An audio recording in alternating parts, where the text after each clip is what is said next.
3 জুলাইৰ দিনটো সকলোৰে মনত আছে চাগে যেতিয়া জিঅ'ৰ লগতে বাকি অপাৰেটৰ কেইটাও ৰিচাৰ্জৰ দামবিলাক প্ৰায় 12ৰ পৰা 27% লৈ বঢ়াই দিছিল তেতিয়া সকলোৰে এটা কোম্পানীৰ কথাই মনত পৰি আছিল Bsnl কাৰণ এইটোৱে এটা এনেকুৱা কোম্পানী আছিল যাৰ ৰিচাৰ্জৰ দামবিলাক বাকি অপাৰেটৰ কেইটাৰ তুলনাত বহুত কম আছিল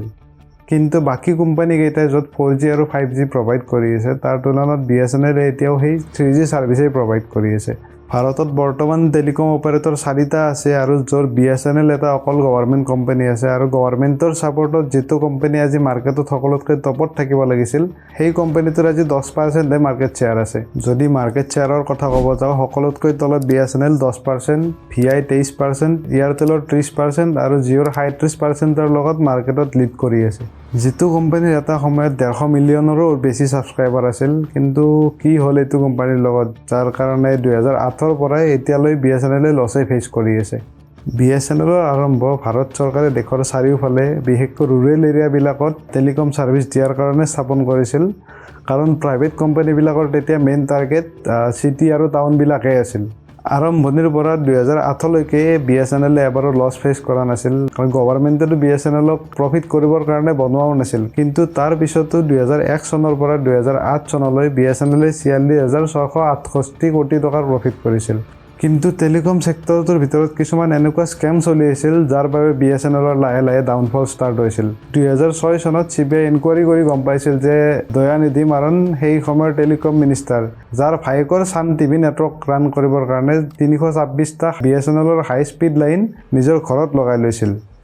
সানৰাইজাৰ্ছ হায়দৰাবাদ টিমটোৰ নাম শুনিছাই জাগে IPL টিম হয় এইজনেৰে খুৰা কৰে কোম্পানী আছিল সান টিভি নেটৱৰ্ক তাৰ পিছত 2007 চনত Bsnl উইমেক্স টেকনলজি যাৰ সহায়ত মানে সেই সময়ত ভাল ইন্টাৰনেট স্পীড দিব পৰা এটা টেকনলজি আছিল ক'ব গ'লে এতিয়া যেটো জিঅ'ৰ এয়াৰ ফাইবাৰ আছে ঠিক তেনে ধৰণৰ টেকনলজি আছিল Bsnl সেই উইমেক্স টেকনলজি ইন্টিগ্ৰেচন কৰাৰ কাৰণে আৰু লগতে কিছুমান নতুন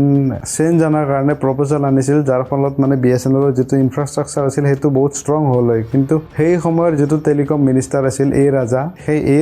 সকলো প্ৰপ'জাল গিলাক মানে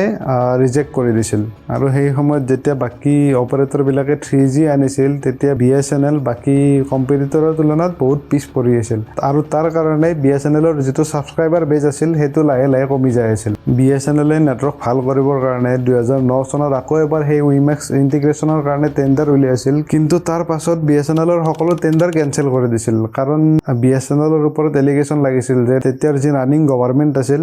তাৰ কিছুমান ক্লোজ মানুহৰ নামতে সেই টেন্ডাৰ বিলাক ইস্যু হৈছিল আৰু তেনেকৈ Bsnl যেতিয়া লছ ফেচ কৰিয়ে আছিল তেতিয়া এই ৰাজাৰ সময়ত হৈছিল মানে টেলিকম সেক্টৰ আৰু ভাৰতৰ ইতিহাসৰ ভিতৰত হোৱা ডাঙৰ কৰাপচনৰ ভিতৰত এটা কৰাপচন 2G স্ক্যাম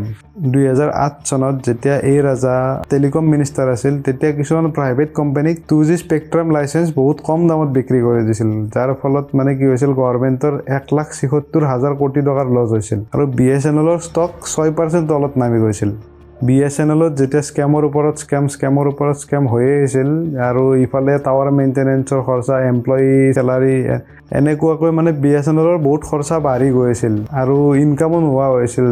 যাৰ ফলত এমপ্লয়ি বিলাকক স্যালাৰি দিবৰ কাৰণে Bsnlৰ তাত পইচা নোহোৱা হৈ গৈছিল কোম্পানীটোৰ লছ ৰিকভাৰ কৰিব পৰাই নাছিল আৰু তেতিয়াই 2016 চনত মাৰ্কেটত নতুন এটা প্লেয়াৰ আহিল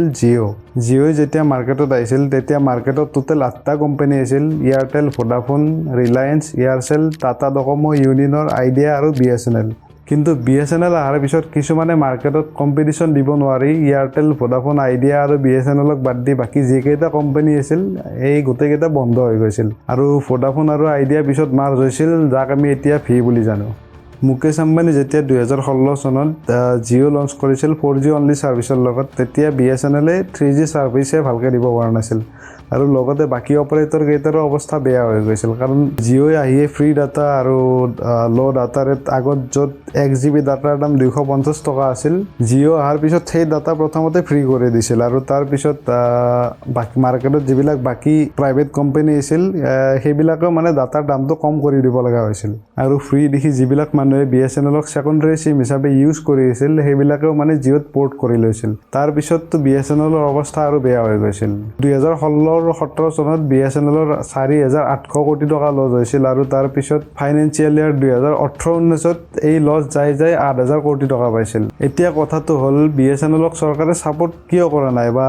সাপোৰ্ট কৰিব কিয় খোজা নাই BSNL এতিয়া এনেকুৱা পৰিস্থিতিত আছে যাক ৰিভাইভ কৰিবৰ কাৰণে বহুত টকাৰ ইনভেষ্টমেন্টৰ প্ৰয়োজন হ'ব আৰু নতুন টাৱাৰ ইনষ্টল কৰিব লাগিব আৰু কাস্টমাৰ সাৰ্ভিসও ভাল কৰিব লাগিব কাৰণ চৰকাৰী কোম্পানী তাৰ কথা আৰু বেলেগকে ক'ব নালাগে BSNLৰ 4G আপগ্ৰেডেশনৰ কাৰণে চৰকাৰে 2022 চনৰ ফেব্ৰুৱাৰী 1 তাৰিখৰ বাজেটত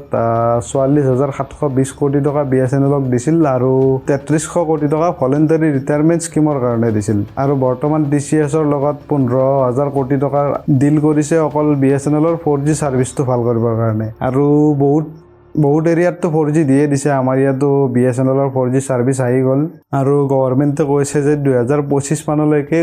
গোটেই মানে ইণ্ডিয়াতে BSNLৰ 4G সাৰ্ভিস আহি যাব আৰু 2026 মানত আপুনি গোটেই ভাৰতবৰ্ষতে BSNLৰ 5Gও দেখা পাব এয়াই আছিল BSNLৰ কাহিনী যদি ভিডিঅ'টো ভাল লাগিছে তেতিয়াহ'লে লাইক কৰি দিবা আৰু যদি ভিডিঅ'টো বেয়া লাগিছে তেতিয়াহ'লে ডিসলাইক কৰি দিবা আৰু যদি এনেকুৱা ভিডিঅ' পাই থাকিব খোজা তেনেহ'লে চেনেলটো সাবস্ক্ৰাইব কৰি দিবা